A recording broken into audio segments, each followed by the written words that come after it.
abalabi abalungi aba Smile TV njagala okukola musaako yonna gye musinzira okulabika nga mutulaba amanya n'eddoboozi Frank Kitiibwa Mukaya era nga ntuse ne puroguramu endabirwamu twogera ku nsonga z'eddembe ly'obuntu lirinyirirwa litya era lisobola kutaasibwa litya era nga nkutegeeza nti gwe wenna atugoberera ku mukutu guno yongera okusubscribinga ate sharinga. Njagala okwebaza bannayuganda abawangalira emitala w'amayanja mukoze bulungi nnyo okulabika nga mugoberera buli kituteekayo okwongera n'okutambuza message era olunaku olwaleero twagala kubanga omugenyi waffe atweyanjulira ate atunnyonnyole ku ddembe ly'obuntu nti mu Uganda wano eddembe ly'obuntu lirinyirirwa naye twagala okubanga atunokolerayo baani era bantu ki oba bitongole ki ebyo ebisinza okulinyira eddembe ly'obuntu era tugenda kuyamba tutya abo abatamanyi eddembe lyabwe okusobola okulirwanirira nga sinajja oba nga tanajja kukuyambako okulwanira ddembe lyo bw'omanyi bw'osobola okutandika okwerwanirira. Neyanza nnyo muganda wange Kitiibwa Frank Mukaya batugoberera mwenna ku Smile TV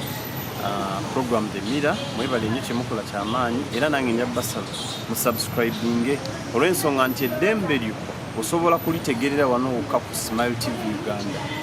Muganda we Frank nga bweyanjudde eddembe ly'obuntu mu ggwanga Uganda lirinyirirwa kyere bontegeera onfuna bulungi nti balirinyirira kyere gavumenti erinyirira kyere ate n'abantu kinoomu ne balirinyirira kyere era bw'okitunulira kirina wide perspective nti ojja kusanga omwami olw'okuba yazaala mu mukazi omwana amukube amukole kyonna kyayagala kyalagambe ate munaye musajja n'akola ki n'atama nti onalyo eryo ddembe lirinyiriddwa teri muntu alina lukusala okuva munne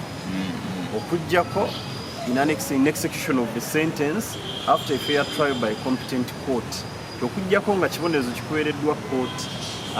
emanyiddwa mu mateeka ekakasiddwa oluvannyuma lw'okuwulirwa okw'obwenkanya n'osingisibwa omusango oba n'okukkiriza gwe kennyini n'osalirwa ekibonerezo ate era si waliwo rights z'omuntu ali sentenced oba ali accused oba ali suspected. So mu bufu obwo mu ggwanga Uganda nga bw'ogambye Mwami Frank ebitongole by'okwerinda okuli police okuli military police okuli SFC okuli UPDF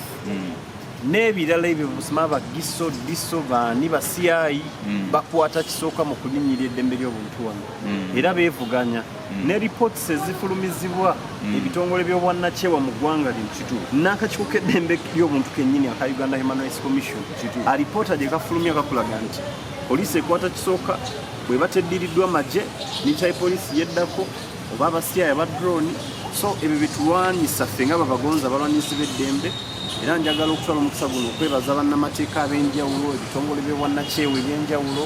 ne bannayuganda na buli omu yenna akola kyasobola okulabika nti eddembe ly'obuntu liwe bwekitiibwa era litumbulwa. Mwami Frank eddembe ly'obuntu lirinyirirwa eri abannayuganda mu ngeri nyingi. Ojja kusanga abantu kati ng'ewange olaba wange wandigira opposite bank emu ku main Bombo Road waliwo abantu bange abakakalabizawo business balinawo kukya zaabwe nyingi landlord olw'okuba yaguze ttaka liri ayagala basinga naye batamanya nti newemba tenant nina rights zange zenyina okwenjoyinga nga tenant newembeera bonafide occupant oba supporter ku ttaka ly'omuntu wadde yenanyini nga alina ekyapa registered land proprietor era nyina eddembe lyange tasobola kunsenza luti aba alina okundiyirira nampa akadde wematira obulungi nenvaawo nemuwa vacant possession yoli aba ayagala akozese poliisi akozese KCCA ba physical planner afune n'abayaaye akuba ekibaati azingeko abantu ebyo nno byonna tubivumirira. Kati ku nsonga eyo gyeyogerako amawulire nina omukutu sijja kwasanguza amannya naye gwavayo ne guwandiika nti poliisi amagye biyambyeko ababbe b'ettaka byebikuuma ababbe b'ettaka ekyo kirekawo eddembe ly'abantu bano ababeera ku ttaka naddala bweyogera era kyekizibu kye tulina nti ekikyalemesezza abantu abalinyiriddwa eddembe lyabwe okufuna obwenkanya be balina ate okwenforcinga rights zaabwe n'okulabika nti babayambako okufuna obwenkanya okulabika nti ate bakwata kisooka oba abalinyirira eddembe lyabwe bebakozesa ate oli najja olw'okuba alina ssente talina na court order n'akozesa poliisi n'akozesa n'abantu abalala batamanyiddwa najja n'azingako ekyalo kiramba n'asaawa emmere n'amenya amayumba g'abantu ebyo byonna tubivumirira era mubuufu omwami Frank twagala okutegeeza abantu nti omulimu ffe gwe tugenda okukola our most fundamental role yeyokuleka nti tubategeeza eddembe lyammwe tubasomesa bwe tumala okusomesa n'omanya eddembe lyo naawe n'oyongera okukola research ku ddembe lyo kasita omala oditegeera kiba kyangu nnyo okulabika nti naawe omanya limits z'abo abalirinyina bye balina okukuma eddembe ly'obuntu terina kulinyira wadde microsecond era nga nabagamba mu ssemateeka waliwo kye bayita non-derogable rights nga terizikugibwako kakibe ki byabwe bange geza okutokyalinga abantu ebigenda mu maaso torture is prohibited by the constitution under article 44 of the 1995 constitution of the Republic of Uganda nti tokkirizibwa kutulugunya muntu ne oba omuteebereza kubanga azizza musango ne baba aguzizza kabe mubbi n'omukwata nga ne mumukolako kye bayita mob justice ne mumukuba bwe gubakwatidde ku ssiini olukutwala mu kooti bakuvunana mob justice era gukusinga bakuse mubbi osalirwa n'owebwa ekibonerezo so ebyo byonna byonna bika bya kulinyirira ddembe ly'abuntu ozadde mwana omusuza talidde omukuba omuwa emirimu gy'atalina kukola kye bayita child labor no infringing to his or her rights ekyo nakyo ali protected by the law gambe kabere mukyala oba wamuwasa oba wakyale bwabwe yaba yakanjula toyina ddembe limukuba kwata mugu togamba nti namusasula basajja bannaffe abakikola ndi akasitana musasula kamukube yasibye enviri yasijjeewa ebyo byonna kuba kulinyirira ddembe ly'abakyala ate twebaza ebitongole ebifuddeyo ne bannamateeka ebitakabanira eddembe ly'obuntu ebiyiyewo nnyo mu mubiri naddala ku rights za special interest groups marginalized groups women ne girl child ekyo kikulu nnyo kubanga ate abo eryabwe linyirinyirwa nnyo so mu buufu buno twagala otegeeza bannayuganda nti tulina amateeka agakwatagana ku ddembe ly'obuntu agabagibwa palamenti y'eggwanga Uganda tulina ssemateeka waffe yennyini the mother law supreme law of the land nti bw'ogenda mu nabagamba chapter 4 emu fundamental human rights and freedoms ezirina protected and promoted bw'osoma articles eziri omwo kuva ku article noza 20 n'ozisoma chapter ewegwerako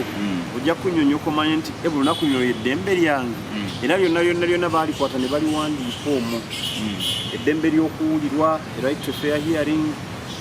eddembe naffe kati ssaawa zino babagonza abavunaanibwa emisango gy'ebyobufuzi kwe tukyafunye akalemberezi erya a right to apply for bail awo wonna tukyali awo juzi mwalaba enyingo baali baagala gijjamu pulezidenti yavaayo n'agamba nti waliwo abantu abateekeddwa kubanga baweebwa bail mu kooti ekyo kikyamu era saagala mukyogerako mwami Frank n'abatugoberera mwami Museveni tali waggulu w'amateeka era ekyo kikyamu kyobola nti abalamuzi abaasoma amateeka kabe chief justice oyo newankubadde yamulonda akakiiko ne kamukakasa aka parliament ne judicial service commission nemuwabudde waliwo ebitakkirizibwa kulinyirirwa nti bail constitutional right Frank nga bakutte ng'oteberezebwa naye obuzza omusango oli waddembe okusaba kkiriza weeyimirira oba nedda okusinziira ku bukwakulizo bwe byokutaddeko n'abakuyimirira bw'oba otaddeyo era eyo bail eba ndagaano wakati wo gwe Frank asaba okweyimirirwa ne kkooti egenda okuwa oba okukkiriza weeyimirirwe era walaba mu baganda affe Seginya musango baalimu babagamba nti musasule entukkiriza kubanga bemuleese okweyimirira bali substantial babuvunaanyizibwa bwe basula bamanyiddwa baleese ebbaluwa z'erose ziboogerako baleese endagamuntu zaabwe ne ID z'emirimu gye bakola ate babalinako akakwate musasule miliyoni 2 buli omu mu banka eza cash muleete passport zammwe zibeere ku kooti wano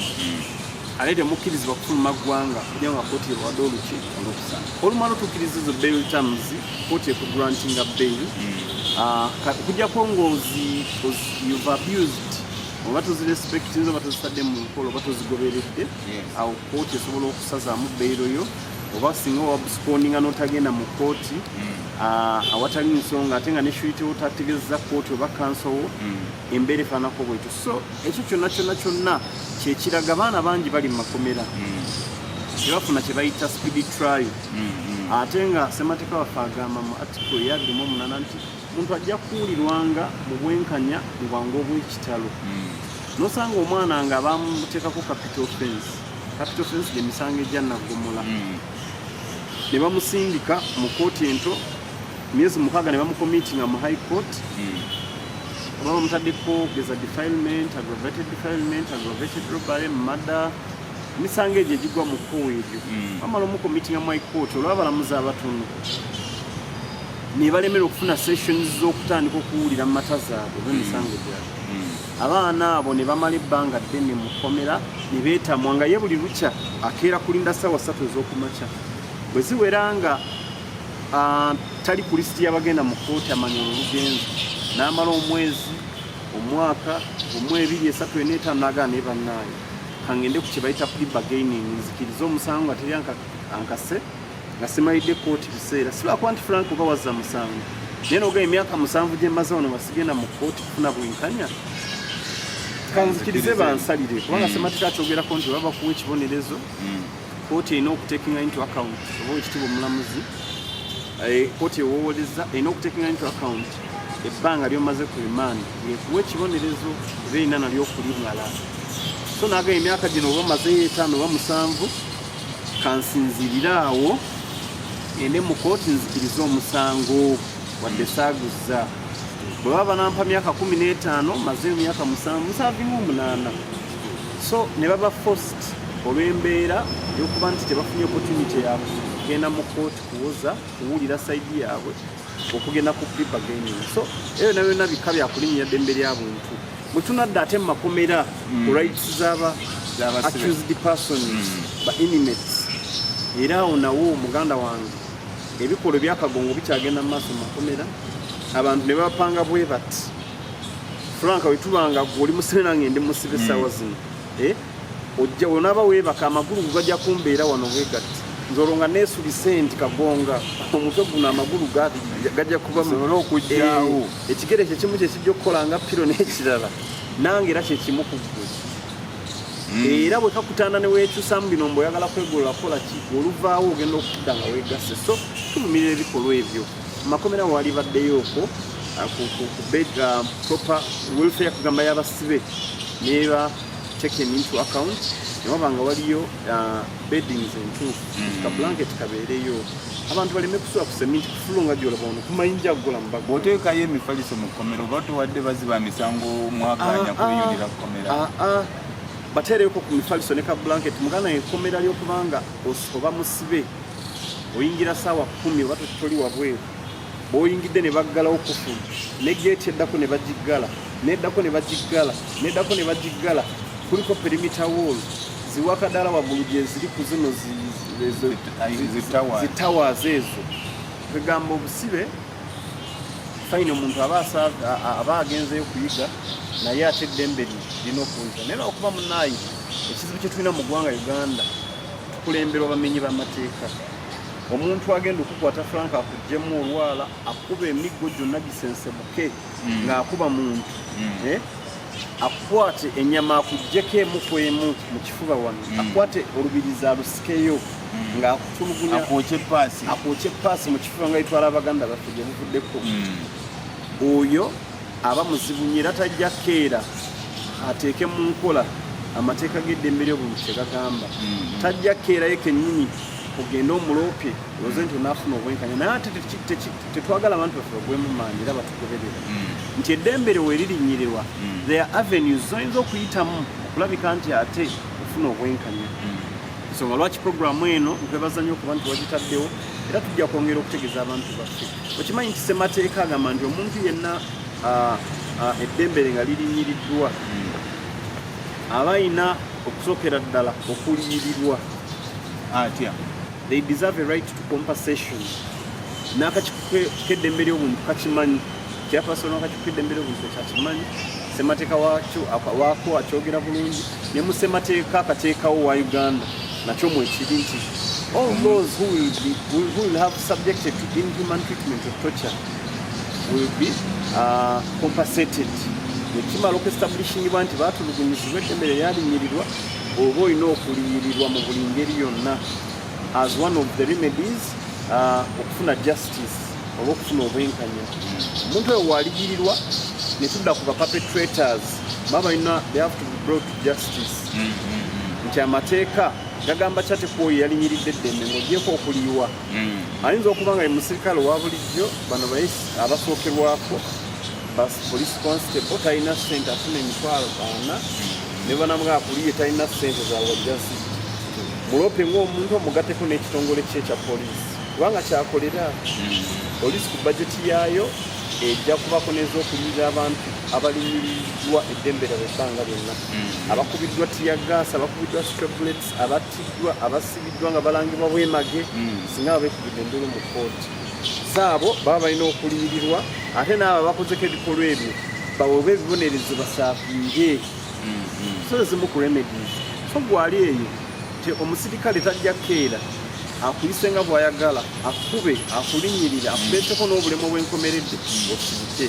kabeere muntu kinoomu ugambe kabeere mwana wo waka n'omukuba embooko mu ngeri ey'ekyeyonoonyi naddukira ku poliisi n'omukwata oba n'omusiba abana abasiba abaana n'omusibira ku kiti nti aleme kutambuza oba olinyiridde eddembe lye ate obaka obeere musomesa naye mu mbeera eyo yonna nga tugenda mu maaso n'okusomesa bannayuganda eddembe lyabwe ku mataka eddembe y'ebyenfuna eddembe ly'obuntu byongalyo all human rights eddembe ly'okwogera kati gomanyi fulanka bino byenjogera toyinza byogera kubanga oba omanyi nti bwenayawukanira ne bagonza emigga egijja okunkuba gijja kuba misimu ate nga nange kenyini seeyibaala kubanga semateeka atugamba nti tulina eddembe okwogera freedom of speech and expression naye ate munaye tebakkiriza nga olaba tulina freedom assemble peaceful and demonstrate kiri mu semateeka y'eggwanga Uganda mu chapter 4 muli fundamental human rights and freedoms naye poliisi yesookawo eyali kukuumya ate nga bwe kikirabe Bulaaya genda kwekalakasa mirembe sigenda kuluutina sigenda kwonoona kintu kya muntu kyonna baate be batandika emiggo bakusudde kabangali bakutute mu kooti bakutaddeko ekisango ate mwattu ne kooti zezikulimandinga kyewuunyisa ate munaye omu nali ngenza okukwata amawulire ku poliisi omusirikale n'avayo n'agamba okola kiwano guba musango okubeera ku poliisi ebwemba nga nzeewo toba na musango gw'omenye gwonna kubanga kasoma munnamawulire ng'olina ebikwogerako olina eddembe okugyako nga bataddewo notisi egamba nti kamera tuzikiriza wano n'okukwata amawulire naye poliisi kitongole kya byakwerinda era kikirizibwa okuba covered kuba ebintu byakyo kibikola mu musana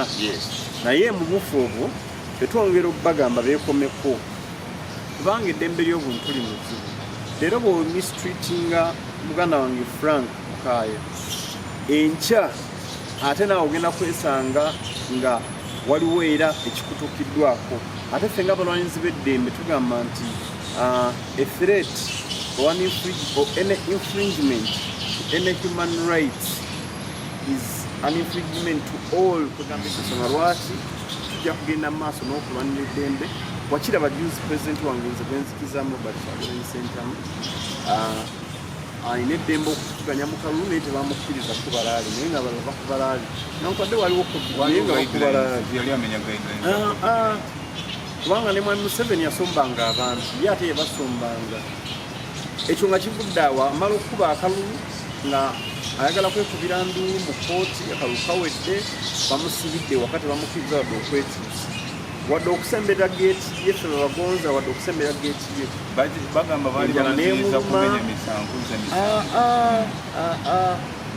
ye lwaki kugamba olabira ddala kyekubira era awo tuyitira ebitongole byokwerinda ne bekikwatako nti let us act professionally nti mu mbeera efaananako bwekyo kibi nnyo okubanga tulina partisan security forces ezikolera interest z'omuntu omu kyeraga lwatu nti bannayuganda bagenda okulonda bannayuganda baalaga okwagala candidate Robert Kyagulanyi Ssentamu ebiseera ebyo naye ate gye bakoma okumwagala ne bakubwa amasasi ne battibwa ne bakoma okumwagala ne bateekawo omusango gw'akakofiira akakofiira akaffe kali branded ne people power logo emyufu ekikawula kali fafa different wala mwami Frank nti gwe Frank kitiibwa Mukaayi newokyusa bukyusa oda y'amannya ago oba muntu mulala oba complete different newabbreviatingamu nti Frank M K era oba muntu wanjawulo tetugamba nti berete zaffe zaali branded national unity platform oba people power our power. Bwokera otya ate ne weefuula ng'atala kunoga nti amagye yali PDF ate n'oyagala okubawuninga so ne bakwata abantu bangi ne babateekako emisango egyo as if that was not enough ne babateeka mu kooti maaso bakwanga lukooti wagirabe kooti eyo y'emu Museveni agiwa buyiragiro yagiragira chairman waayo abawamagye ye commander in chief General Mulamba agavuga kati yavudde naga nti Kayihura Musonyi yemwejjeereza era kooti mbalagira teyagamye wabula teyasabe nakusanga mbalagira emisango gyonna gye muvunaana bagisimayo egy'obutujjo gyakimugyemugyeko ali ekutalo ne mmajjawummule kyawo tewaba bwenkanyaawo muzze mukyogerako nti bano bannayuganda b'oyogeddeko naddala ab'emisinde basivilian ate batwalibwa batya mu kooti y'amagye okuwozesa ekyo ssemateeka yakisalawo dda their precedents to that effect mmanyi mu mateeka emisango ezitaliddwawo egisalawo nnyo kugiribaawo n'ebigenda mu maaso kooti ensukuumu yasalawo kooti enkulu yasalawo ne bagamba nti tekiri mu mateeka kuwozesa banna Uganda aba bulijjo mu kooti ey'amagye naye kooti ejjudde baana baffe abaawagira Robert Kyagulanyi Ssentamu abaawagira enkyukakyuka bali ku rimandi emyaka 3 abalala they are forced okukkiriza emisango ne baba sentensi nga ne baba sentensi eya caution okubalabula naye ng'amaze emyaka 2 ku rimandi nga kye batya ki oba dinayinga emisango ne bakonsistent set neremewe okutuuvinga kuba badde niyo nebakakasa nti kituufu akakufira kaali kamagye nga nkalina kaliko people power bw'osobola okukakasa kooti nti ne mu kooti yaabwe yekiyayo asobola okukakasa nti ako kaali kakofira ka UPDF bo bwe bambala nga bakubiriza kooti kyabalema myaka 2 kyekyamaanyi okukakasa nti akakofira kakokoa kiziba kikulemi so n'olabira ddala nga bali mu kye bayita political persecution bali mu malicious prosecution bali mu kulinyirira eddembe ly'abannayuganda ery'okusalawo kibiina kye balina okuwagira oba muntu kigwe balina okusapootinga oba okubira akalulu tubivumirira era ekyo tugenda mu maaso n'okivumirira tusaba essiga eddamu tusaba bannamateeka bonna baveeyo tube n'eddoboozi limu tusaba paalamenti newankubadde eddembe babaka b'NRM barespektinge era bakkirize mu ddembe ly'omuntu batulugunyizibwa kati waliwo victimu watto kyomu gwe baali bayita chairman weeyo yali wakabarole bamukwata ne bamuggyako buno obugundi bw'amagisi ne bagakuba amagulu gonna ne bagamenya ne bamutulugunya tulaba naffe abasiraamu tumibiri babakwata ne bababuzaawo ne babatulugunya bo bennyini ate oluvannyuma ne babakola ki ne babayimbula esinali era kabwawo yafeeka kamoga poliisi yali tetegedde nti waliwo kamera wano okukola oba yenkola y'emirimu egyo poliisi tekyaswala ogwogiraba mumwe omulujja okavalinga ogeza abantu abeekalakasa mu mirembe ogeza nga bayita doctors nebadde balaganya obutali bumativu ne babakubye bukubi press conference eryanyi poliisi yeresipondinga nayo olabira ddala giba tekisaana n'olamu omusirikale omusajja nga yeetikisa omwana omuwala amukuba kabangali eyo yonna kulinyirira eddembe lyabuntu so eyo yonna tujagenda tubreakingira down bannayuganda alisi bamanye eddembe lyabwe kyeki tulina kutulugunyizibwa olina eddembe okwogera olina eddembe okwemulugunya olina eddembe okwekalakasa mu mirembe kasooba nga tulina gwolumiza kyonna kyonna kyowulya ntole mu matiku nakyo bannayuganda kati byenfuna byekanami juza amafuta gabadde maiti bannayuganda tebakyasobola kulya kunywa buli lunaku bannayuganda bakyasobola kumitinga biza tebakyasobola kusomesa baana emirimu ebbula ly'emirimu ebbula ly'emirimu so bw'avaayo n'alaga obutali bumativu newakwata kipande kye n'ayimirira ku round about nze laga obutali bumativu kulw'ebbula ly'emirimu ebisusse mu ggwanga Uganda gavumenti muleko kyemukolawo poliisi mutuli okuleeta kabangali bbiri z'ekifo omuntu omu mutuule internally mu addressinga issue eyo mutuleetingewo emirimu mukendeeza emisolo emiyitirivu amakampani ne bainvesita bazire mu ggwanga so ebyo yensonga lwaki fe abagonza ba human rights activists tugendagenda maaso n'okozesa platforms ez'enjawulo nga zino okwadvocatingira eddembe ly'obuntu okubasomesa eddembe lyabwe era tukubira omulanga n'abalala bongere okukola kyekimu nga kyemukola Mami Frank kubanga mubako ettafaali emugatta okubaawo kw'eggwanga Uganda ne bannayuganda okutwalizaawo tweyanziza nnyo tweyanzega ensonga ezo zongedde okubanga tuzitegeera bulungi atukubidde ettooki ku ddembe ly'obuntu era tugenda kwongera okulabika nga tukakasa ebigambo bino kwino puroguramu endabirwamu oba mira era nkutegeeza nti tujja kubanga obubaka bungi akugambye tugenda kwongera okumenya ensonga nnyingi ezikwataganya ku kulinnya eddembe ly'obuntu bannayuganda okubanga amaziga gayitiridde buli woyita munnayuganda munyiivu bannayuganda ndowooza 7 ku buli 10 b'osanga alina ensonga gyeyemulugunya ku muntu yenna eyali amukoze ekyamu n'atafuna bwenkanya ekintu ekyo kikyamu naye ate munange oludda awo njagala kutegeeza nti twagala okulabika nga tuwumbawumba naye kati nenyo nga tuwumbawumba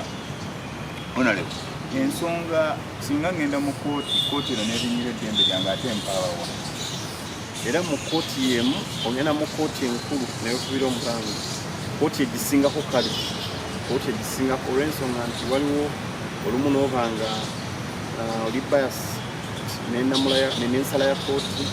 ebiseera ebisinga kooti obe esazeewo obanga ekonkludinze emmata yonna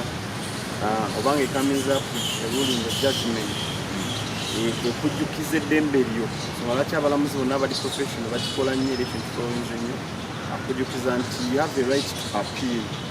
within 14 days after passing of this judgment ruling gamba n'obanga bakujjukiza eddembe lyo so kati officers ba kooti naddala ab'ebitiibwa abalamuzi ekyo kyo bakubye tukikola nti oba tokakasiza oba toli mu mativu ng'okola ki nga weekubira endulu mu kooti esingako oba ejulirwamu ekirala oyinza n'okuba nga oba toli mu mativu eyo oba ku mulamuzi oba kabeere munnamateeka avenues abalamuzi bennyini okomplaining eri supervisor oyo omulamuzi nomuga nti ansaba fayiro yange balokete kuanaga wekitiibwa omulamuzi omulala ate ateningeku oba bwaba munnamateeka lokanso ekubenoga nti awo mukansolo oba si kyono okitulina instructions oba client we olaba enkwata gyakutemu nsonga toli mumateeka nayo so ate awo era rimedizaawo weziri zoyinza okufuna nga ogenze mu kooti ejulirwamu court of appeal bootyo era site esigala egenda mu maaso up to the last appellate court kooti esembayo okubanga eyenkomereku naye era nga mpunzika waliwo n'omuze ogutali mulungi okugenda mu maaso era nagwo gwakulinnyirira ddembe lyabuntu guno guli nnyo mu bantu abakozesa employing abantu either ba supervisors ba bosses naddala abaana baffe abawala babadde sexually harassed and abused by bosses nti ajja n'asaba omulimu oyo n'amugamba nti agukuwa kumala kwebakako olumu ebyo nabyo bitukirira n'omulimu n'atagumuwa naye ng'ate njagala okulabula abakola ekintu ekirina kiba kinene nnyo okufuna n'omusango gwa capital offense in nature era it can lead you to imprisonment for over 20 years even like life imprisonment depending on the gravity of the offense nti bw'okeera abaana abo ab'obuwala bakabasanyiziddwa nnyo mu ggwanga lyattu Uganda ne bannyinaze abali ebuwala bwe batuuka kunya babossesi baabwe they rape them sexually harass them olw'okuba baagala obbawa favors ku mirimu nosanga boss nga omwana akwalifying oba omukozi nga akwalifyingwa naddala ab'ekikulu ekikyala nga akwalifying okufuna promotion naye namugamba nze namaze dde okubukinga hotel gwe jangu ekikukola okimanyi zolumaliriza nga jangu onzijemu era babosi abakola ekyo tubivumirira naddala abali mu public and private sector naddala mu buweereza mulekeraawo enkola eyo omwana n'ateekayo application omulaba n'omwegomba ng'agamba afuna kukozesa baika nti ofuna opportunity ate ng'ali qualified for that opportunity applyinze